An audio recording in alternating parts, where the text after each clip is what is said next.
বরিশালে কয়েকদিনের টানা বৃষ্টিতে রাস্তাঘাটে পানি জমে গেছে, এমনকি পানি ঢুকছে বাসাবাড়ি, দোকানপাটেও। এতে ভোগান্তিতে পড়ছেন কর্মমুখী মানুষ। নগরীর কোনো কোনো রাস্তা একেবারে পানিতে নিমজ্জিত হয়ে গেছে, আবার কোথাও কোথাও জমেছে হাঁটুর সমান পানি। 14 সেপ্টেম্বর নগরীর সদর road, Bogura road, Fakirbari road, Nabagram road সহ বিভিন্ন এলাকা ঘুরে দেখা যায় পানিতে তলিয়ে গেছে।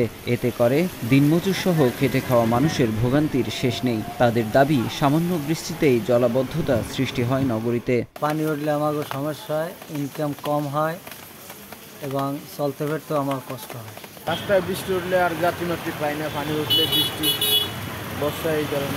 এদিকে বেশিরভাগ স্থানে বৃষ্টির পানি জমে খানাখন্দে ভরা সড়কগুলোতে চলাচলের সৃষ্টি হয়েছে ভয়াবহ দুর্ভোগ।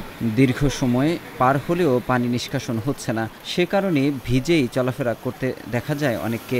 শহরের অলিগলিতে জমে গেছে পানি, এতে ভোগান্তির শেষ নেই নগরবাসীর। তাদের দাবি, পানি নিষ্কাশন ব্যবস্থার উন্নয়ন ও সড়ক সংস্কারের। এটা বৃষ্টি হইলেও ভরে, বৃষ্টি না হইলেও ভরে, কারণ এখানে যে পানি জমে সেই পানি আর কমার কোনো লাইন নাই, কারণ ড্রেনেজ অবস্থা ভালো না। বাসমান ব্যবসায়ীরা আছে, তারা গাড়ি চালাইতে কষ্ট, তারপর মাল আনতে কষ্ট, এলাকায় যাইতে পারি না, মাল আনতে পারি না, সব এলাকা ডুবন্ত অবস্থা।